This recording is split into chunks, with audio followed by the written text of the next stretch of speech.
Division Jammikunta పట్టణంలోని Vinayaka gardens లో నిర్వహించిన విలేకరుల సమావేశంలో ఆయన మాట్లాడుతూ గతంలో చెప్పినట్టు ప్రజాధనాన్ని ఎవరు దుర్వినియోగం చేసినా ఊరుకోమని హెచ్చరించారు.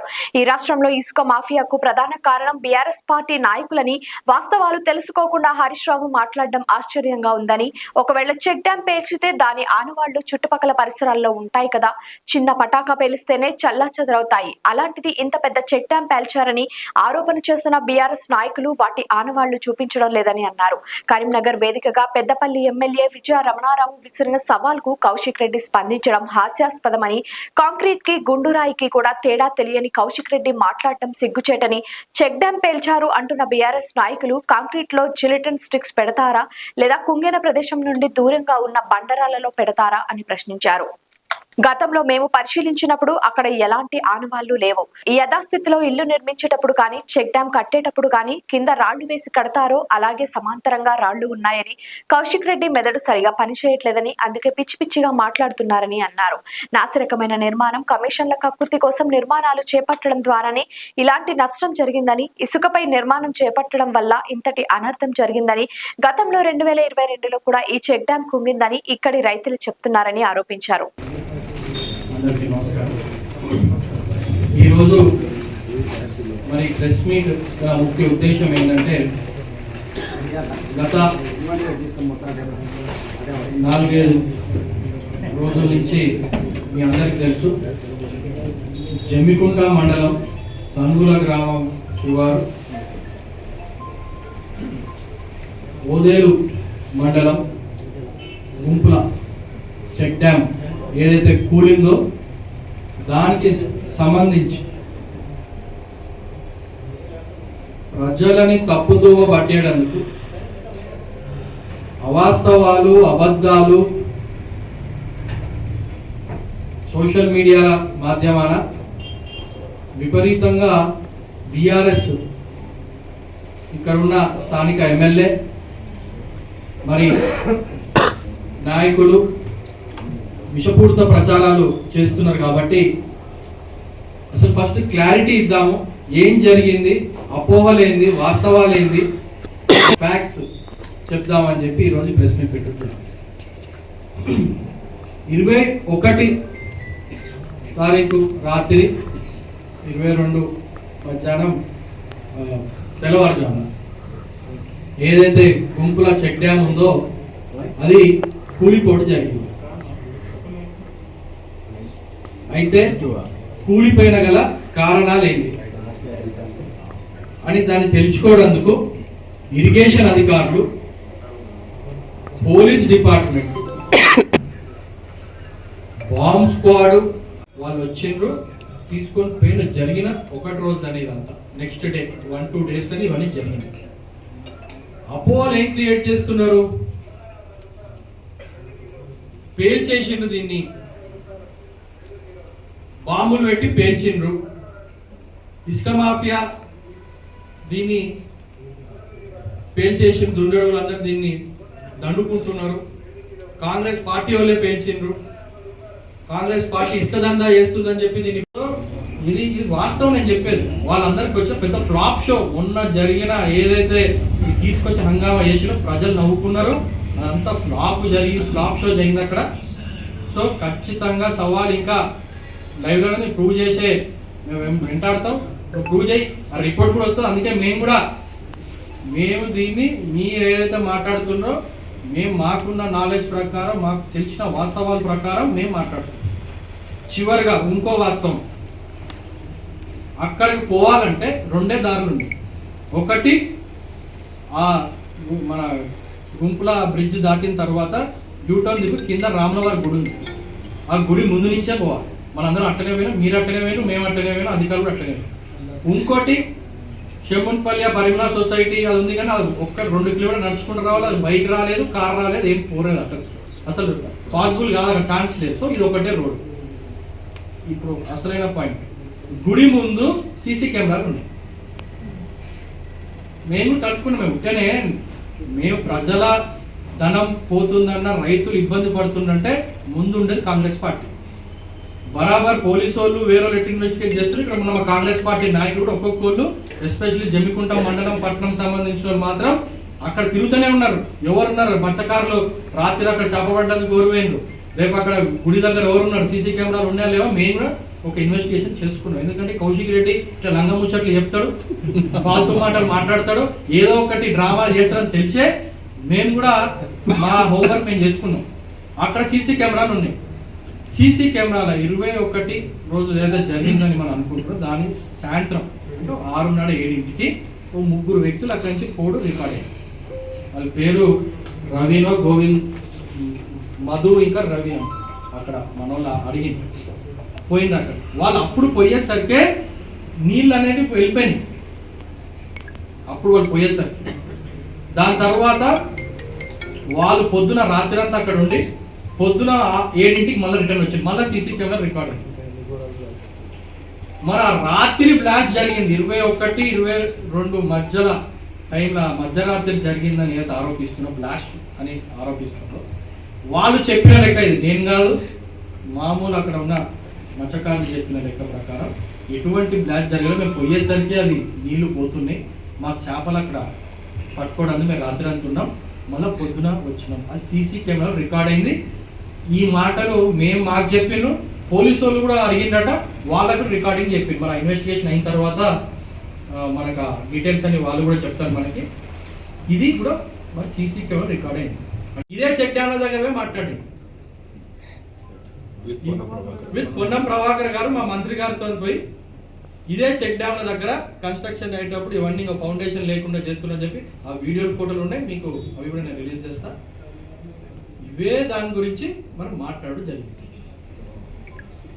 ఇంకోటి 2014 వరకు అసలు ఈ ప్రాంతాల్లో చూసుకుంటే క్వారీలే లేవు.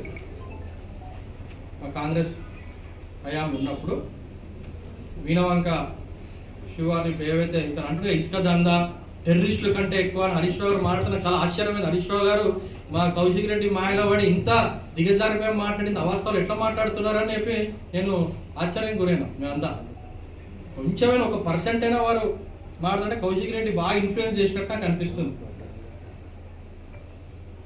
దందా మొదలెట్టిందే వాళ్ళు. టీఆర్ఎస్ హయాంలోనే ఈ క్వారీలు, ఈ రీచ్లు, వీళ్ళందరూ రోడ్లు నాశనమైనాయి, పొలాలు నాశనమైనాయి. ఆ మానేరు వాళ్ళు దాదాపు 8 మంది పాపం చనిపోయిన కూడా ఇసుక క్వారీలు నడిచే అక్రమంలో చనిపోయింది. ఇది వాస్తవం కాదా అని అడుగుతున్నా. సిరిసిల్ల ఏదైతే కాన్స్టిట్యూన్సీ నేరలేదు ఘటన మర్చిపోయినరా మీరు? ఇసుక క్వారీ, ఇసుక దందాల care of address BRS party. మీరు మాకు నీతులు చెప్పుకుంటా మేమేదో చేసినట్టు బయట పెట్టండి. ఎవరు ఇసుక మాఫియా, ఎవరు కింగ్, ఎవరు? మీ పార్టీ వాళ్ళే కదా. మీ కౌశిక్ రెడ్డే ఇసుక దందాలు చేసుకుంటా పైసలు వసూలు చేసింది, క్వారీల దగ్గర నుంచి వసూలు చేసిన వాస్తవం కాదా అని నేను అడుగుతున్నా. ఎందుకు దుగ్గ మాటలు మాట్లాడుతున్నారు? ఇప్పుడు బరాబర్ కౌశిక్ రెడ్డి గారు మీకు మళ్ళా సూచిస్తున్నా, ఏవైతే అవాస్తవాలు మీరు మాట్లాడుతున్నారో, ఏవైతే ఫాల్స్ వీడియోలు ఫోటోలు చూపిస్తున్నారో మేము కూడా రెడీ. మళ్ళీ కాలిస్తా సైడ్కి పోదాం. మేమంతా ఇక్కడ ఉన్న మా నాయకులు అందరం మళ్ళీ మీరు కూడా రాండి, డిపార్ట్మెంట్లో కూడా తీసుకుపోదాం అని మళ్ళీ పరిశీలిద్దాం. సిద్ధమా మరి దానికి? నువ్వు ఒక గుండుని చూపెట్టి డ్రిల్లులు చేసి ఫెయిల్ చేసుడు, హై టెక్నాలజీలు వాడి ఏం మాట్లాడుతున్నారు? ఎవరిని తప్పుదో పట్టించాలని మీరు మాట్లాడుతున్నారు? లాజిక్ ఆలోచించండి. ఉత్తనే ఫెయిల్ చేసిండ్రు, కూల్ చేసిండ్రు, ఇక ఇవే వాస్తవాలు. ఆ గుండు చూపెట్టిండు. అరే కొంచెమైనా కామన్ సెన్స్ ఉండాలి. ఆ చెక్ డ్యామ్కి ఇంకా గుండుకి అదొక 100 మీటర్ల డిస్టెన్స్ ఉంది, అది ఉన్న చోటికి. సరే అది ఎందుకు ఉంది అనేది ఇప్పుడు చర్చిద్దాం. అది కూడా ఆ చెక్ డ్యామ్ కట్టేటప్పుడు రాళ్ళు, రబ్బలు ఇవన్నీ ఉంటాయి. కట్టేటప్పుడు ఉట్టి ఇదని కాదు, ఇల్లులు కట్టాలి కాలంలో అనుకున్నా, పెద్ద పెద్ద బిల్డింగ్లు కట్టాలి, రాళ్ళు ఉంటే కూడా దాన్ని పేల్చే కార్యక్రమాలు చేస్తున్నారు ఈ కాలంలో. అప్పుడు కట్టేటప్పుడు దాన్ని ఏమన్నా డ్రిల్ చేసి పెట్టుండొచ్చు. నువ్వు దానికి దీనికి సంబంధం ఏంది? నువ్వు రాయి లోపల చూపిస్తున్నా నువ్వు డ్రిల్ హోల్ని చూపెట్టి నువ్వు చెక్ డ్యామ్ పేల్చిందని ఏ రకంగా అంటున్నావు అనేది నా ప్రశ్న. మేము ఆరోపించేది కాంగ్రెస్ పార్టీ, మేము ఆరోపించేది అది ఒక నాసిరకమైన కన్స్ట్రక్షను. ప్యూర్గా ఏదైతే క్వాలిటీ లేకుండా ఆ రోజు కన్స్ట్రక్షన్ జరిగింది కాబట్టే ఫౌండేషన్ ఇసుక పైనే ఫౌండేషన్ వేసి ఆ చెక్ డ్యామ్ కట్టిండు కాబట్టే ఇది కూలిందని చెప్పి మా ఆరోపణ. ప్లస్ మేము వాస్తవంగా నమ్ముతున్నాం దాన్ని. మనం ఉట్టిగానే మీరు మానేరు వాగులో నిల్చుంటేనే ఇసుక పోతుంటుంది, మీరు తవ్వి ఫౌండేషన్ వేయాలి. కానీ మీ కమిషన్ల కోసం మీరు క్వాలిటీగా కాంప్రమైజ్ అయ్యి మీరు ఇసుక పైన ఫౌండేషన్ వేసి మీరు చెక్ డ్యామ్ కట్టింది. మళ్ళా అది 2020-21 స్టార్ట్ అయింది. అది 2022లో కూడా అదే జాగలో అదే బ్లాక్లు కూలినాయి. అప్పుడు అక్కడ రైతులు ప్లస్ అప్పుడున్న తనుగుల ఎంపీటీసీ దానిపైన పేపర్లలో స్టేట్మెంట్లు ఇచ్చి అక్కడ ధర్నా కూడా అక్కడ గొడవ కూడా పెట్టుకున్నారు అధికారులు. ఇది వాస్తవం. మళ్ళా 3 ఏళ్ల తర్వాత మళ్ళీ అక్కడనే జరిగింది. టీ చెక్ డ్యామ్ కాదు, విలాసాగర్ నుంచి మొదలెట్టుకుంటే తనుగుల నీకు వీణవంగల మల్రెడ్డిపల్లిలో ఒకటి, పెద్దపల్లి దాంట్లో ఆ వాగులో చూసుకుంటే 4, నిన్న ఎమ్మెల్యే గారు కూడా చెప్తున్నారు 4 చెక్ డ్యామ్లు. ఈ రకంగా చూసుకుంటా పోతే మీరు కమిషన్ల కోసం పాల్పడి వీడియో చూపిస్తా అన్నాడు, ఫోటో చూపించాడు. వీడియో చూపిస్తాను, ఫోటో చూపెట్టండి. ఎట్లా పెంచిండ్రో చూపిస్తా అని నేను చెప్పేది ఏంటంటే ఒకటి దొరకంగానే మేమే గెలిచినాం.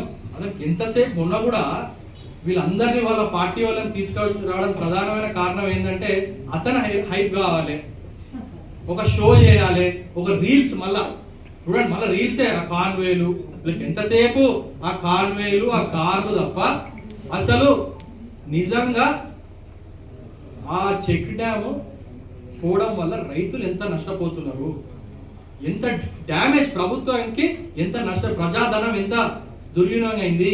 ఇది కదా మనకు కావాల్సింది. అసలు ఇది ఇప్పుడు నెక్స్ట్ స్టెప్ ఏంది? ఎస్, మీకు సహకరిస్తాం, మరి మీరు మాట్లాడండి, మేము మీకు వెంబడి ఉన్నామని ఒక్క మాటన మాట్లాడినా? మీరు హరీష్ రావు గారు మాట్లాడినరా? నువ్వు మాట్లాడినా కౌశిక్ రెడ్డి?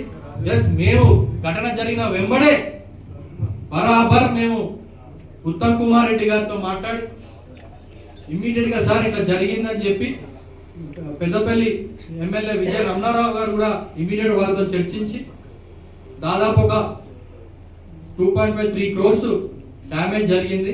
దాన్ని ఇమ్మీడియట్గా దాన్ని మనం రిపేర్ చేయించుకోవాలి, శాంక్షన్ చేయాలంటే వాళ్ళు సానుకూలంగా స్పందించి అధికారులతో కూడా మేము మాట్లాడి అతి త్వరలో దాన్ని రిపేర్ చేసే బాధ్యత మా కాంగ్రెస్ పార్టీనే తీసుకుంటుందని చెప్పి నేను తెలియజేస్తున్నాను. ఇవన్నీ ఉన్నాయో ఇవన్నీ ప్రజలకి క్లారిటీ ఇవ్వడందుకు మేము చెప్తున్నాం. ఎలక్షన్ మూమెంట్ వచ్చింది, వాళ్ళు ఇక బురద చల్లే కార్యక్రమం స్టార్ట్ చేస్తున్నారు. వాళ్ళు తెలుసు వాళ్ళకి ఓట్లు పడవు, ప్రజలు వాళ్ళ దిక్కు లేరని. ఈ రకంగా సోషల్ మీడియాలో అవాస్తవాలు చెప్పుకుంటా పబ్బం గడుపుదామని ఏదో ఆలోచనలు ఉంటారో మరి దాన్ని మేము తిప్పికొడతారు, ప్రజలే తిప్పికొడతారు. మరి మేము కూడా ఖండిస్తున్నాం. రేపు రానున్న ఎలక్షన్లో ఖచ్చితంగా కాంగ్రెస్ పార్టీ బలపరిచిన అభ్యర్థులు సర్పంచ్ ఎలక్షన్ కానివ్వండి, ఎంపీటీసీ జెడ్పీటీసీ కౌన్సిలర్ ఎలక్షన్ కానివ్వండి, కాంగ్రెస్ పార్టీ హుజరాబాద్ గడ్డ పైన జెండా ఎగిరేసుడు ఖాయం అని చెప్పి నేను తెలియజేస్తున్నాను. ఇదంతా చెక్ డ్యామ్ సంబంధించి ఏదైతే వాస్తవాలు అవాస్తవాలు మాట్లాడుతున్నో దాని ప్రజలకు ఒక క్లారిటీ ఇవ్వడానికి మేము మళ్ళొకసారి చెప్తున్నాం. చివరిగా చెక్ డ్యామ్ ఏదైతే కూలిపోయిందో అది దానికి కారణం రాంగ్ డిజైన్, క్వాలిటీ డిజైన్. ఏదైతే అప్పుడున్న నాయకులు అధికారులు వాళ్ళు కమిషన్ల కోసం టీఆర్ఎస్ పార్టీ కమిషన్ల కోసం చెక్ డ్యామ్లు కట్టుకుంటా పోయింది, అవి కూడుకుంటా వచ్చినాయి. దాదాపు 13, 14 కడితే 1, 2 అయినాయి, మిగతావన్నీ కూలిపోయినాయి. సో ఆ రకంగా నాణ్యత లేని కన్స్ట్రక్షన్లు వాళ్ళు చేసిండ్రు కాబట్టి ఈ చెక్ డ్యామ్లు అనేవి కూలిపోయినాయి అని అవాస్తవాలు ప్రచారాలు చేస్తుండ్రో దాన్ని మేము ఖండిస్తున్నాం. అండ్ ఇంకా ఆ సవాలు లైవ్ గానే ఉంది. ఇంకా మీరేం ప్రూవ్ చేయలేదు కౌశిక్ రెడ్డి, నువ్వేం ప్రూవ్ చేయలే. ఇంకా దమ్ముంటే నువ్వు ప్రూవ్ చేయి. నువ్వు హరీష్ రావు గారి తరఫున నువ్వు ఒకళ్ళకి పుచ్చుకున్నావు కదా, ఇక నీ వల్ల హరీష్ రావు గారు రాజీనామా చేయాల్సి వస్తుంది. బరాబర్ అయిపోయా, నీ మాయలో పడ్డాడు పాపం. ఇక అతను నీ వల్ల అతను రాజకీయాల నుంచి ఇప్పుడు రాజీనామా చేసే పరిస్థితి తీసుకొచ్చినావు. హరీష్ రావు తల పట్టుకున్నాడు. వాళ్ళందరూ వచ్చినప్పుడే లీడర్లతో నిజంగా బ్లాక్ జరిగింది బాగా హైట్ చేసి తీసుకొచ్చిండు. అన్న అక్కడ అట్లా జరిగింది ఇట్లా జరిగింది అంటే తీసుకొచ్చినట్టున్నాడు. రాగానే అక్కడ ఎమ్మెల్యేలు 3 ఎమ్మెల్యేలు వచ్చిన అధ్యక్షులు అందరూ వచ్చి చూసేసరికి అదే ఇరిగేషన్ మంత్రి మిగతా సీనియర్ ఎమ్మెల్యేలు వచ్చారు. చూడగానే తెలిసిపోయింది. ఇంకోటి గంగ కమలాకర్ గారు వాళ్ళకి గ్రానైట్ క్వారీలు ఉన్నాయి. గ్రానైట్ అన్న రాయే కదా, వాళ్ళు తెలిసిపోతుంది పేలితే వాళ్ళు బాగా ప్లాస్టిక్ దాంట్లో వాడతారు. వారికి వెళ్ళిపోయారు అక్కడి నుంచి. మీరు చూడండి, ఎక్కువసేపు లేదు అక్కడ, చూడడానికి తెలిసిపోయింది వారికి గంగ కమలాకర్ గారు ఇది బ్లాస్టింగ్ కాదు, ఇది నిజంగా ఏదో ఇది కూలినట్టే ఉంది, ఇది న్యాచురల్ గా జరిగింది, ఇది బ్లాస్టింగ్ అయితే. ఎందుకంటే అందరిట్లో వారుకున్నంత బ్లాస్టింగ్ నాలెడ్జ్ ఎవరికి లేదు. లైక్ చేయండి, షేర్ చేయండి, సబ్స్క్రైబ్ చేయండి. మరిన్ని వీడియోల కోసం బెల్ సింబల్ పై క్లిక్ చేయండి.